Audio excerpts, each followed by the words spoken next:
that's fine. Support teacher from Cagliari. Yes. Okay. I'm an English teacher from Latvia. I teach also CLIL lessons in geography. I'm an English teacher from Serbia. I teach both primary and secondary students. Okay, I'm an English teacher also from Serbia, and I teach primary and secondary students as well. Excellent. And what provision is there for dyslexia in your schools?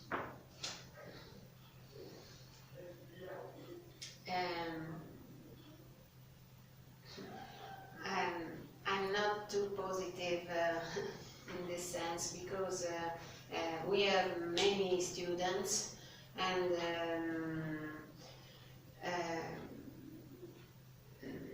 most of teachers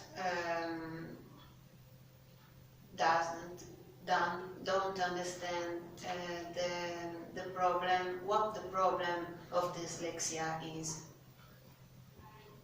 In our school also the parents don't want to admit or confess that their children have problems, and as well as school, some teachers tend to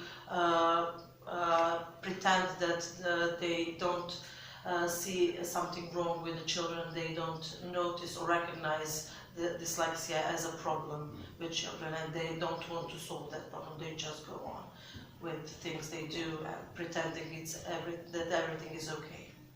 And you come from the same country. Do you have a similar experience? Yes, but I don't know if it's pretending that it doesn't exist, or just inability to recognize, because we haven't been trained to do that. We have all been trained to do what we do. I mean, I do English, somebody else does chemistry. So it doesn't mean that I don't want to help. I just don't know to see, to recognize it, and then how to help. Even if I can see, many times I don't know what to do. So, okay, I see that you have some kind of problem, but I don't know what to do to help you. So what do you do? Actually, it depends on the specific child that we have. So sometimes I let them, if I see that they are restless, for example, I don't force them to sit for 45 minutes. It's okay with me if you need to take a walk around the class, or if they tend to sing, for example, and it's okay with me as long as it doesn't disturb the other children, because sometimes it does, but it's like quietly, it's okay for me to do that, or that, doing that. So as long as it's okay for the other kids, I let them do that kind of things. So in my school, exactly, we also have got such a problem, like in Serbia, for example. We are not taught to work with such kind of people, but in my school, at the very beginning, we have got a psychologist who works a lot with these problems and test students, test pupils, and then also just choose pupils with such problems and work a lot with them. They have got meetings with these pupils, special lessons, and also we invite speech therapists just to work with and advise, and also again work with parents, telling them that your child has got a problem, trying to find the contact, because normally parents don't want to admit that their children have got problems, but we really have a lot of work persuading parents that, okay, your child needs to be, if he wants to be successful, he needs help, and he has to attend the lessons with psychologists or the speech therapist, or maybe the other consultations of specialists.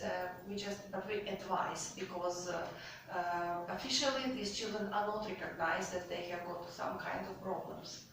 Of course, the psychologist has meetings with the teachers, and he advises us what to do, how to help, and how to work with these children.